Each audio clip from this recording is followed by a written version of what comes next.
हमारा शेर अभी भी जिंदा है। ভারত হারলো ম্যাচ, হারলো সিরিজ। জিতলে জয় জয়কার তো গৌতম গম্ভীরের, আর হারলে দোষ কার? শ্রীলঙ্কার দুটি মন্ত্রতেই ভারত চিটপাতাং।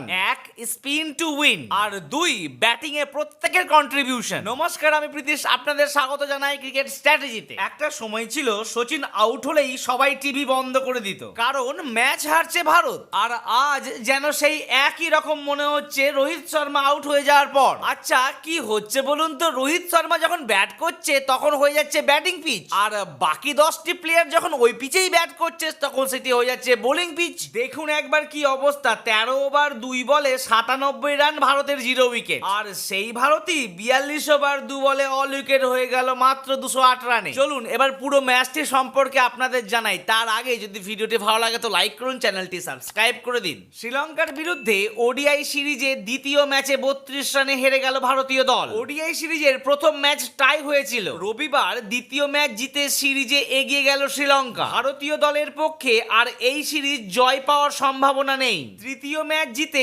বড়জোর সমতায় ফেরাতে পারেন রোহিত শর্মারা। শ্রীলঙ্কা প্রথমে ব্যাট করে 50 ওভারে 9 উইকেট হারিয়ে রান করে 240। স্কোরবোর্ডটি একবার তাকিয়ে দেখুন, কেউ 50 করেনি, কিন্তু প্রত্যেকের কন্ট্রিবিউশন দুর্দান্ত রয়েছে। শুরু হলো ব্যাটিং এ ভারতের দুর্দান্ত ইনিংস, 97 রান, 0 উইকেট। দেখতে পেলাম আমরা রোহিত শর্মার দুর্দান্ত সব শট। ওপেনার হিসাবে সচিনের থেকে বেশি 50 করে ফেললেন তিনি। এ আবার কি কাণ্ড, রোহিত শর্মা আউট হতে না হতেই ভারত গুটিয়ে গেল। 97 এ 1, 116 2, আবার 3, 123 4, 133 5, 147 6, 185 7, 190 8, 201 9 আর 208 সব শেষ।